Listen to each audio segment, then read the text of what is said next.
ठाण्यामध्ये आपला दवाखाना आता साडी विक्रीसाठी वापरला जातोय। ठाण्याच्या मानपाडा भागातील आपला दवाखाना साडी विक्रीसाठी खुला करण्यात आलाय। भाडं थकवल्यानं दवाखान्याचा गाळा साडी विक्रेत्याला देण्यात आलाय।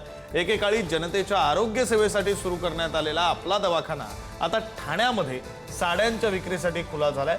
गरीब, गरजू आणि अतिदुर्बल घटकांना मोफत प्राथमिक उपचार मिळावे म्हणून एकनाथ शिंदेंनी गाजावाजा करत हिंदू हृदय सम्राट बाळासाहेब ठाकरे आपला दवाखाना ही योजना सुरू केली होती। मात्र आता त्या दवाखान्यांपैकी अनेक ठिकाणी दवाखान्याचे दरवाजे बंद पडलेले दिसत आहेत।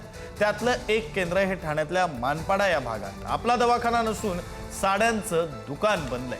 मालकाच्या मते ठेकेदारानं गाळ्याचं भाडं थकवल्यानं गाळा साडी विक्रेत्याला देण्यात आला। येणाऱ्या काळात प्रश्न मार्गी न लागल्यास महापालिकेवर आंदोलन करण्याचा इशारा भाजप कार्यकर्त्यांनी दिला। आम्हाला ऍक्च्युली आमच्या गाळ्याचं भाडं आहे 20,500 आणि आमचं 2 वर्षाचं ऍग्रीमेंट होतं। 1 वर्षामध्ये बंद पडलं। 4 महिन्याचं त्यांनी भाडं दिलेलं नाही आम्हाला अजिबात।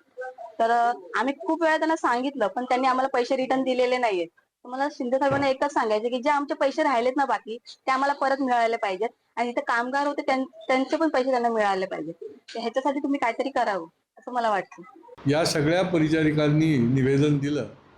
असं समोर आले की हा मेडको महापालिकेला दाद देत नाही, यांचे पगार करत नाही, त्याच्यामुळे याला ब्लॅकलिस्ट करा, याला दंडात्मक कारवाई नुसती केलेली आहे म्हणून तुम्ही सांगताय। 56 लाख रुपये दंड त्याला ठोठावला आहे, तो वसूल करा त्याच्याकडून आणि पहिले यांचा पगार करा।